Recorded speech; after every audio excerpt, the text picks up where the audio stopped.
Monsieur le Président, chers confrères, bonjour, je vous remercie de m'avoir invité. Donc, je suis Martin Grabert, j'étais interne au semestre précédent chez Monsieur Lachkar à l'Institut du glaucome de l'hôpital Saint-Joseph. Et donc, je vais vous présenter une étude qui a été menée dans le service en fait, sur une petite cohorte de patients.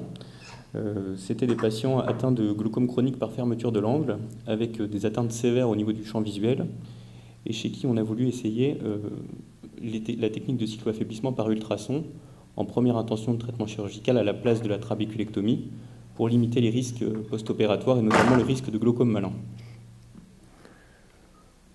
Donc, pour rappel, le glaucome malin, c'est une complication gravissime des chirurgies dites à globe ouvert. Donc, on estime sa prévalence à 0,4% en post-opératoire de chirurgie de la cataracte dans certaines séries et jusqu'à 6% pour les chirurgies filtrantes et notamment la trabéculectomie. Donc il s'agit en fait d'une hypertonie avec athalamie, comme on peut le voir ici sur ce cliché OCT visante, avec une bascule complète de l'étage irido-cristallinien. Alors c'est ici. Voilà.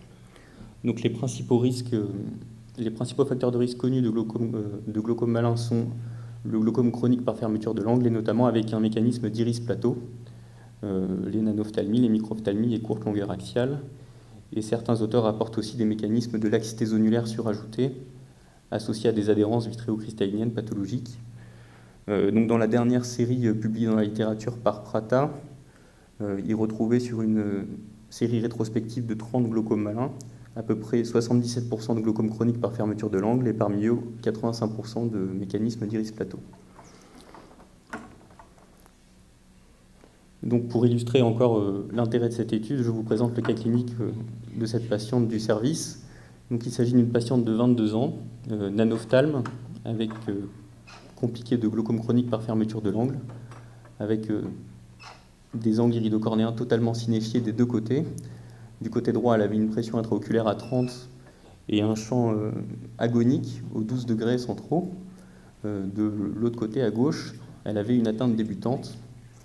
Donc la discussion était plutôt pour le côté gauche. Le côté droit, on a proposé un cycloaffaiblissement pour éviter le phénomène de perte de point de fixation et de wipe-out.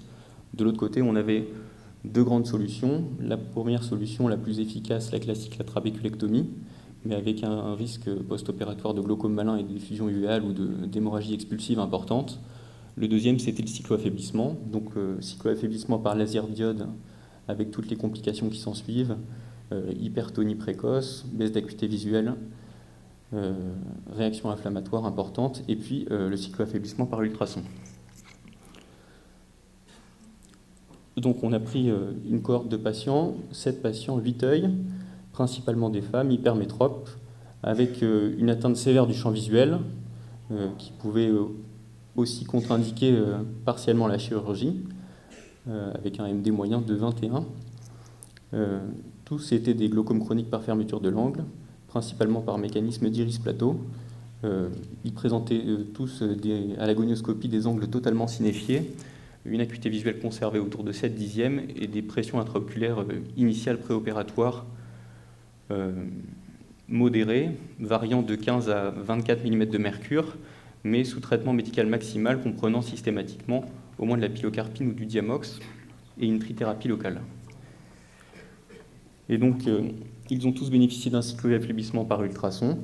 Et dans les résultats, on observait un profil de courbe typique de cycloaffaiblissement. À noter que par rapport au diode, dès le J1, on n'avait pas de cas d'hypertonie précoce et déjà une baisse relative de pression intraoculaire significative à 5,5%. Ensuite, on avait une efficacité maximale obtenue entre une semaine et un mois, qui variait de 34 à 24%. Et après, un lissage des PIO avec, à 6 mois, une baisse relative de pression intraoculaire de 20% et un taux de succès avoisinant les 35%. Donc, parallèlement, sur le plan de la thérapeutique, ce traitement a permis de sevrer 2 patients en diamox. Il n'y avait pas d'incidence sur la prescription de pilocarpine. Et sur le plan des résultats fonctionnels, le champ visuel est resté stable durant les 6 mois de suivi, de même que l'acuité visuelle, avec une absence de baisse d'acuité visuelle significative. Donc pour rappel, le traitement par cycloaffaiblissement par ultrasons ou ultrasons focalisés de haute intensité nécessite une UBM préopératoire avec un repérage des corps ciliaires dans les méridiens horizontaux, verticaux et obliques, ce qui permet ensuite de choisir la taille de sonde appropriée. Donc il y a 3 types de sondes actuellement disponibles, 11, 12 et 13 mm de diamètre, ce qui permet de poser les transducteurs piézoélectriques au contact scléral en regard des corps ciliaires, comme on le voit ici, et de mieux cibler le traitement. Alors là, c'est une image que je vous ai empruntée, qui vient du dernier article, la dernière série de patients traités par cycloaffaiblissement ultrasonique, qui est paru dans IOVS en 2015, où on voit ici, en haut à gauche, la sonde de traitement avec les 6 transducteurs piézoélectriques, donc qui se positionnent en supérieur et en inférieur, épargnant les artères ciliaires du méridien horizontal. Cette sonde est maintenue en place par un anneau de succion qui permet à la fois de centrer le traitement et d'améliorer l'impédance acoustique en fait, en remplissant l'interface avec du BSS.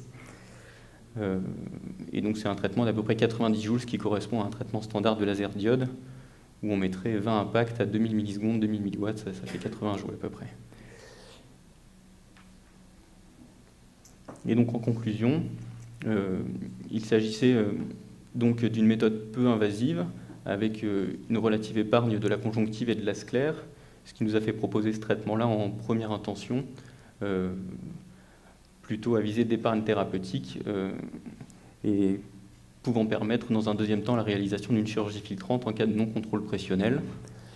Le deuxième point intéressant, c'était la relative innocuité, notamment quand on compare aux séries de patients traités par cycloaffaiblissement par laser diode. Ici, on n'avait pas de complications sévères, tant au niveau des enveloppes externes et des problèmes de scléromalacie, qu'au niveau des réactions inflammatoires, de la douleur, des baisses d'acuité visuelle et des hypertonies précoces post-opératoires. Le troisième point, c'est une efficacité intéressante avec des taux de succès variant selon les séries entre 33 et 50% de baisse pressionnelle à 1 an, significative.